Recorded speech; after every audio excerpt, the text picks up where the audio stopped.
এটাই আমাদের বাংলা, বিহার, উড়িষ্যার শেষ স্বাধীন নবাব সিরাজউদ্দৌলার জায়গায় দাঁড়ালাম। ওই দোনোটা আবার মির্জাফর, এইটুকু সিরাজ। তো এই যে ঘরটুকু দেখছেন, এটাই জাস্ট 1756 আপ টু ডেট আজকের তারিখ পর্যন্ত সিরাজের যদি কোনো নিদর্শন কোনো জায়গায় থাকে এটাই আছে। আছে দুটো নদীর ব্যাপারে বলছি, তাহলে এটাই হচ্ছে সিরাজের হাতে তৈরি, এটার নাম হচ্ছে সিরাজ মদিনা। মদিনা বলতে কি বোঝায় ম্যাডাম? মুসলিমদের দেখে হজ করতে যায় মক্কা মদিনা। তো মদিনা থেকে মক্কা থেকে মদিনা যেতে হয়, মদিনাতে যেটা আছে ওর আদলে বা ওরই প্যাটার্ন মক্কা মদিনা। কারবালা আলাদা, ওটা ইরাক, আর এটা হচ্ছে সৌদি আরব, আলাদা আলাদা। তো ওই দিনই তো ওখানেও তো হয় মক্কা মদিনা, ওগুলো তো পালন হয়। হজ যাত্রা হজের মাসে হয়, জিল হজ যেটা লাস্ট, যেটা বকরিদ বলছে, ওইটাতে হবে প্রতি বছরই হজ মানে আমি বলছি। তো এই যে হজ করতে মক্কা মদিনা যায়, যেমন ধরুন আমি অনেক দিন আগে পড়াশোনা করতে ভুলে গেছি, হতে পারে, তাহলে ভুলটা কিন্তু আপনারাই কারেক্ট। এইটা হচ্ছে আপনি মির্জাফরের জায়গা।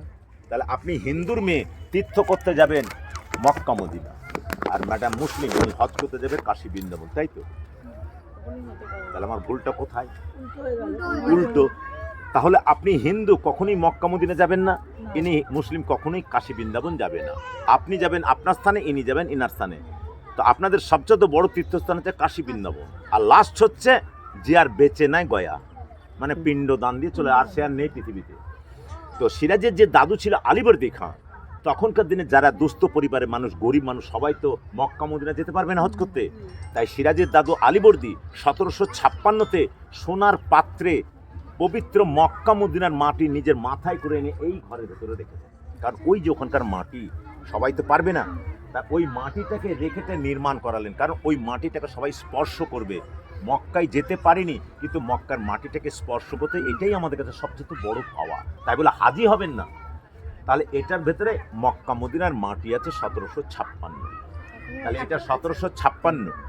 এবার প্রশ্ন আসে, 1756-তে আলীবর্দী মারা গেল। এটা আলীবর্দীর বাবার পৈতৃক সম্পত্তি নয়, এটা মায়ের। বাবার হচ্ছে বাংলাদেশ, তাহলে এটা মায়ের, দাদুর। তাহলে দাদুর সিংহাসনে সিরাজ কি করে বসে?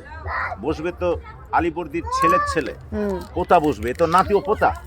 তাহলে নাতি বসলে কেন? পাই না। দেখুন এখানে আলীবর্দীর কোনো সন্তান ছিল না, 3টে মেয়ে ছিল। 3টে মেয়ের মধ্যে বড় মেয়ের নাম সবাই জানেন, ঘসিটি বেগম। মেজো মেয়ের নাম হচ্ছে মোমেনা বেগম, ছোট মেয়ের নাম হচ্ছে আমিনা বেগম। এই আমিনার সন্তান হচ্ছে সিরাজ। তাহলে নিজের মেয়ের ছেলে। এবার এদের তো কোনো সন্তান ছিল না, ঘসিটি বেগম নিঃসন্তান, তাই তিনি একটা দত্তক সন্তান নিয়েছেন, নাম শুনেছেন শওকত জং। এই শওকত জং হিসাব মতন সিরাজের থেকে বড়। যখন বড় হলো, সিংহাসন নিয়ে আলীবর্দী জানতো যে সিংহাসন নিয়ে বিরোধ বাঁধবে, কারণ ও অবৈধ সন্তান। কার সন্তান কে জানে, ওকে নবাবী পদ আমি দেবো না, দিলে আমার মেয়ের ছেলেকেই দেবো, নাতি, এই আমার আসল। তাই মারা যাওয়ার আগে তিনি উইল করে গেলেন, আমি মারা যাওয়ার পরে আমার সিংহাসনে বসবে আমার দাদু ভাই সিরাজ। কেন? সিরাজকে ভালোবাসতেন আলীবর্দী। সিরাজ ছিলেন জং বাহাদুর, লড়াই ছিলেন খুব পারদর্শী। দাদু আলীবর্দীকে অনেক লড়াইয়ের মুখ থেকে উনি ফিরিয়ে নিয়ে এসেছেন যুদ্ধ করে, খুব দক্ষ এবং পারদর্শী ছিলেন। তাই দেখলেন যে এই একমাত্র যদি পারে তো এই পারবে, আদার্সকে পারবে না। তাই উইল অনুযায়ী 1756-তে দাদুর সিংহাসনে সিরাজউদ্দৌলা বসলেন। তাহলে 56-তে উনি নবাব হলেন। 57-তে কি হলো? 57-তে ব্যাটেল অফ পলাশ। তার আগে আলীনগর, এই যে আলীনগরের ইংরেজদের সঙ্গে সন্ধি, সেখানে ইংরেজদেরকে ভালোভাবে পরাস্ত করেছিলেন সিরাজ। মানে চতুর্দিকে তখন দস্যুদের খুব আক্রমণ চলতো, বর্গীদের নেতা ছিল, ভাস্কর পণ্ডিত, এদেরকে কিন্তু দমন করার জন্য কেউ পারত না। আলীবর্দী কোনোদিন পারত না, সিরাজই তাদেরকে দমন করেছিল। যখন 1757 সালে ব্যাটেল অফ পলাশি লড়াই, যখন যুদ্ধ ঘোষণা হয়ে গেল, তো সিরাজের প্রধান সেনাপতির নাম কি? মীর জাফর। এই মীর জাফরের সঙ্গে সিরাজের সম্পর্কটা কি ছিল বলতে পারবেন? খুব মিষ্টি মধুর সম্পর্ক না, খুব সম্পর্কটা তো সেটা আলাদা কথা। এই রিলেশনে খুব মিষ্টি রিলেশন ছিল। কি ছিল? দাদু নাতি। তাহলে আপনি বলবেন কি করে দুটো দাদু হয়? আলীবর্দী তো নিজের দাদু, তাহলে আবার মীর জাফর কি করে দাদু হয়? আলীবর্দী এবং শাহ খানাম এরা দুই ভাই বোন। আলীবর্দীর দিদি শাহ খানের সঙ্গে মীর জাফরের বিয়ে হয়েছিল দিদিমার সঙ্গে। তাহলে দিদিমার সঙ্গে বিয়ে হলে কে হয়? দাদু হয়। দাদু হয়। তাহলে সম্পর্কে দাদু, আবার উনি বয়োজ্যেষ্ঠ, উনি আবার প্রধান সেনাপতি, তাকে খুব বিশ্বাস করতেন। যখন বিশ্বাস করতেন তখন পলাশির যুদ্ধে সিরাজের টোটাল সৈন্য হচ্ছে 50,000, ক্লাইভের হচ্ছে 5,000। তাহলে 50-এর কাছে 5 নিশ্চয়ই হারবে, পদপিষ্ট হয়ে যাবে। কিন্তু ক্লাইভ দেখলো যে সিরাজকে হারাতে গেলে মির্জাফরকে হাতে নিতে হবে, ছলে বলে কৌশলে মির্জাফরকে আমাকে হাতে নিতে হবে, তাহলে পারবো। তো মির্জাফরকে বলল, এ জাফর, ওর নাম হচ্ছে সৈয়দ মীর মোহাম্মদ জাফর আলী খান। তো ওকে বলছে, জাফর তুমি কি এই সেনাপতি চিরদিন থেকে যাবে? তুমি কি বাংলা বিহার উড়িষ্যার নবাব হওয়ার স্বাদ জাগে না তোমার? এ তো আকাশ থেকে ভেঙে পড়লে আমি নবাব হব। বললো কি করতে হবে? বললো তোমাকে কিচ্ছু করতে হবে না। পলাশিতে যখন যুদ্ধ হবে তুমি যুদ্ধে অংশগ্রহণ করবে না, তুমি দাঁড়িয়ে থাকবে, আমি জিতলে পারে দেখে নেবো কি করা যায়, তোমাকেই নবাব করব। ইনি কি করলেন? সিংহাসন পাওয়ার জন্য পলাশিতে 40,000 সৈন্য নিয়ে আমবাগানে দাঁড়িয়ে রইলেন, উনি যুদ্ধ করলেন না। বাকি 10,000 সৈন্য নিয়ে মীরমদন আর মোহনলাল বীর বিক্রমে লড়াই করলেন। এই লড়াই যখন শুরু হলো, হঠাৎ করে আকাশের বৃষ্টির লড়াই, এই বৃষ্টিতে যুদ্ধ ভেস্তে যায়, কে কোন দিকে যাবে ছত্রভঙ্গ। সিরাজউদ্দৌলা দেখলে যখন বৃষ্টিতে সব ভেস্তে গেল, আমি তো পরাজিত হয়ে গেলাম, হেরে গেলাম, আমার বাঁচার আর কোনো রাস্তা নেই, আমাকে পালাতে হবে। তাই তিনি এই ভাগীরথী নদী দিয়ে গা ঢাকা দিয়ে উনি চলে গেছিলেন পাটনা।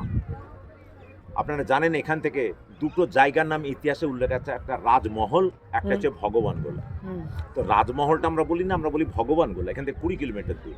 এই ভগবান গোলায় রাতের বেলায় চলে গেলেন, ভোরবেলায় যখন নৌকো থেকে নেমেছিলেন ছদ্মবেশে, উনি সব কিছু ত্যাগ করেছিলেন, পায়ে যে জুতো ছিল নাগরা জুতো, এটা উনি ছাড়তে ভুলে গেছিলেন। এই জুতো দেখে তাকে ধরিয়ে দিয়েছিল এক ফকির, কারণ এই সেই সিরাজ ছদ্মবেশে, যার জুতোটা সোনার জুতো, আপনার আমার পক্ষে সম্ভব নয়। তাই উনি কি করলেন? মির্জাফরের ছেলে মিরন, এটা খুব গোড়াপন্থী, এই মিরনের হাতে তুলে দিলেন। ওখান থেকে বন্দি করে মির্জাফরের বাড়ি, যেটা নেমক হারাম দেউড়ি, ওই বাড়িতে সিরাজকে 9 দিন বন্দি করে রাখে। এই 9 দিন বন্দি করে রাখার পর 9 দিন ধরে তার ডিসিশন নিচ্ছে সিরাজকে কে মারবে। কেউ বলেনি যে আমি সিরাজকে মারব। 10 দিনের দিন এই মোহাম্মদী বেগ, উনি ভরা সমাজে হাত তুলে বলেছিলেন আমি সিরাজকে মারব। যখন মোহাম্মদী বেগ প্রতিশ্রুতি দিলেন, সবাই শুনল। এই মোহাম্মদী বেগের হাতে সিরাজকে যখন তুলে দেওয়া হলো, মোহাম্মদী বেগ তাকে গুপ্ত পথে নিয়ে গিয়ে মারবে, হত্যা করে যখন নিয়ে যাচ্ছে, তখন নিচে আন্ডারগ্রাউন্ড ছিল পালিয়ে যাওয়ার রাস্তা, একমাত্র ওই জানতো। উনি চাইছিলেন যে এটা দিয়ে বের করে দেবো সিরাজকে, আমি মরবো, কিন্তু নবাব বেঁচে থাকলে আমাদের দেশটা আবার জেগে উঠবে। সেই সুবাদে ইংরেজরা দেখলো এত সহজে মেনে নিল, এর মধ্যে কিন্তু একটা আছে। দুজন ইংরেজদেরকে ফলো করে লক্ষ্য রাখবে ওরা কি করে। যখন আলিঙ্গন করেছিল, জড়িয়ে ধরেছিল সিরাজকে, তখনই কিন্তু ইংরেজরা প্রথমেই মোহাম্মদী বেগকে শ্যুট করে দেয়, শ্যুট করে তার বডিটাকে গুম করে দেয়। তারপর সিরাজের দেহে 3টে গুলি করে। এই 3টে গুলি করার পর তার বডিটা, ওই যে গুলির ক্ষত নিশ্চিহ্ন করার জন্য 8টা টুকরো করে দেয়। 8টা টুকরো করার পর গোটা মুর্শিদাবাদে হাতির পায়ে করে ঘুরিয়ে বলে মোহাম্মদী বেগ সিরাজকে মেরে রাতারাতি পলাতক। কি ঘটলো? একই ঢিলে 2 পাখি মারছে। তাহলে মারলো ইংরেজরা, নাম হলো মোহাম্মদী বেগের। তাহলে মোহাম্মদী বেগ তো এখনো জড়িত, ও তো সে মারেনি। এবার কি করলো? ওই বডিটাকে গোটা মুর্শিদাবাদে যখন ঘোরায়, 2 ফুট মাংস খণ্ড খণ্ড হয়ে চারিদিকে পড়ে যায়, পাওয়া যায় 5 ফুট। এই 5 ফুট দেহটাকে নদীর ওপারে খোস কথার হচ্ছে আনন্দ বাগ কথা হচ্ছে বাগিচা, ওইখানে সিরাজকে কবর দেয়। ওখানে 34 জনের কবর আছে। তাহলে সিরাজ মারা গেলেন 1757 সালে, 23শে জুন যুদ্ধ হলো, 2রা জুলাই তাকে মারা হলো। তাহলে সিরাজ কত বছর বয়সে নবাব হয়েছিলেন আর কত বছরে মারা গেছিলেন? তাহলে সিরাজের আগে ডেট অফ বার্থটা বলি। সিরাজের জন্ম 1733 সালে 18ই এপ্রিল জন্ম, আর সিরাজ মারা যাচ্ছেন 1757 সালে 2 জুলাই। তাহলে 33 থেকে 56 23 বছর, 33 থেকে 57 24 বছর। তাহলে 23শে নবাব হলেন, 24শে মারা গেলেন। এবার ম্যাডামদের কাছে আমার প্রশ্ন, 23 থেকে 24 কত বছর? 1 বছর শিওর? 1 বছর 23 থেকে 24 শিওর? 1 বছর? তো আর ভয় খাচ্ছেন কেন? 1 বছরই হয়, 1 বছরই হয়, বেশি হয়নি, 1 বছরই হয়। তাহলে আপনারা খাতা কলমে বলছেন, আপনারা লোক মুখে শুনছেন 1 বছর। 1 বছরটা পারফেক্ট, রাইট, কোনো ভুল নাই, কিন্তু আমার কাছে ভুল। আমি বললাম কেন? এবার মাসে আসুন। আমি ওটাই বলছি, মাসে আসুন, 11 মাস 60 দিন। তাহলে আপনি 22 দিন বেশি বলেছেন, এই কারণে আপনাকে বললাম ভুল, কিন্তু 1 বছর বললে তো ভুল নেই। তাহলে সিরাজ 23-এ নবাব হলেন, 24-এ মারা গেলেন। তাহলে সিরাজের